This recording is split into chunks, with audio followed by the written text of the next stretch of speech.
राधे राधे भक्तों, स्वागत है आप सभी का। तो आज हम माघ मास की कथा का 6वां अध्याय सुनेंगे। तो चलिए शुरू करते हैं। पूर्व समय में सतयुग के उत्तम निषेध नामक नगर में हेमकुंडल नाम वाला कुबेर के सदृश धनी वैश्य रहता था, जो कुलीन, अच्छे काम करने वाला, देवता, अग्नि और ब्राह्मण की पूजा करने वाला, खेती का काम करता था। वह गौ, घोड़े, भैंस आदि का पालन करता था। दूध, दही, छाछ, गोबर, घास, गुड़, चीनी आदि अनेक वस्तु बेचा करता था, जिससे उसने बहुत सा धन इकट्ठा कर लिया था। जब वह बूढ़ा हो गया तो मृत्यु को निकट समझकर उसने धर्म के कार्य करने प्रारंभ कर दिए। भगवान विष्णु का मंदिर बनवाया, कुआं, तालाब, बावड़ी, आम, पीपल, वृक्ष तथा सुंदर बाग बगीचे लगवाए। सूर्योदय से सूर्यास्त तक वह दान करता। गांव के चारों तरफ जल की प्याऊ लगवाई। उसने सारे जन्म भर जितने भी पाप किए थे उनका प्रायश्चित करता था। इस प्रकार उसके 2 पुत्र उत्पन्न हुए, जिनका नाम उसने कुंडल और विकुंडल रखा।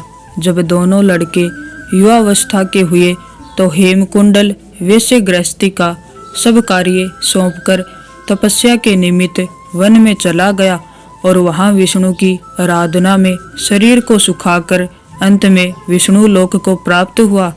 उसके दोनों पुत्र लक्ष्मी के मद को प्राप्त होकर बुरे कर्मों में लग गए। वेश्यागामी वीणा और बाजे लेकर वेश्याओं के साथ गाते फिरते थे। अच्छे सुंदर वस्त्र पहनकर, सुगंधित तेल लगाकर, भांड और खुशामदियों से घिरे हुए हाथी की सवारी और सुंदर घरों में रहते थे।